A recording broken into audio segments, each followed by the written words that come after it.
अब ये दो जीवन के दो क्षेत्र हैं, जीवन के दो क्षेत्र हैं। आप बंधुजन जिस क्षेत्र को चाहें चुने, मर्जी आपकी। जिस क्षेत्र को चाहे चुने, मर्जी आपकी।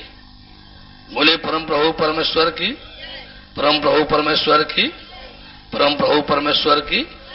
आप बंधुजनों को यदि मेरे इन बातों में कुछ गलत लगा हो तो पहले उसको और तत्पश्चात, कुछ गलत लगा हो तो उसको और तत्पश्चात, कुर्सी लगा और तत्पश्चात आप यदि कुछ जानना समझना चाहते हो उसको बड़े प्रेम से रख सकते हैं।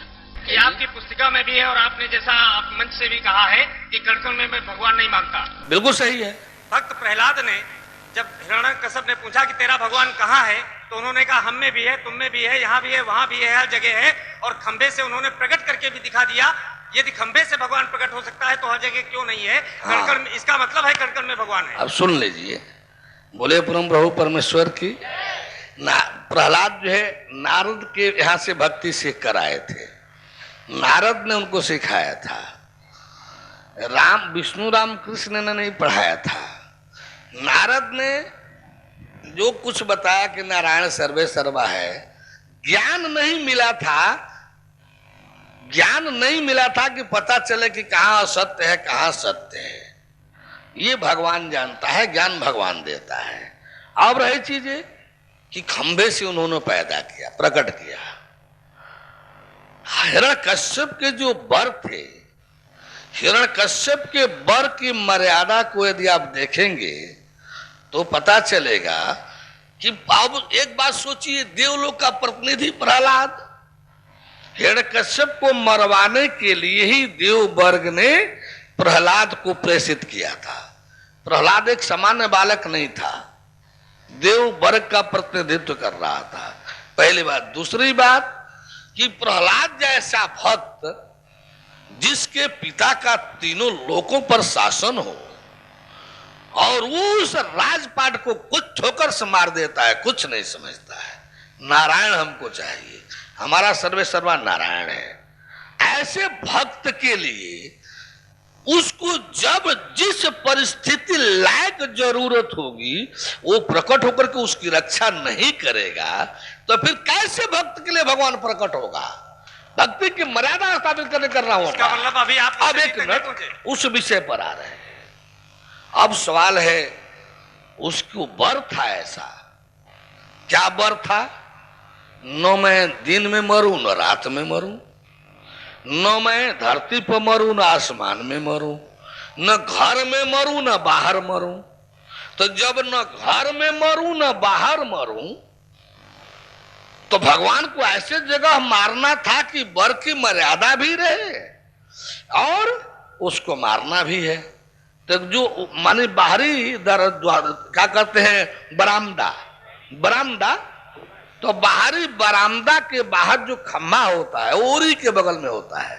ओरी कहते हैं, इसे क्या कहते हैं, जो पानी चूता है, तो ओरी के बगल में होता है।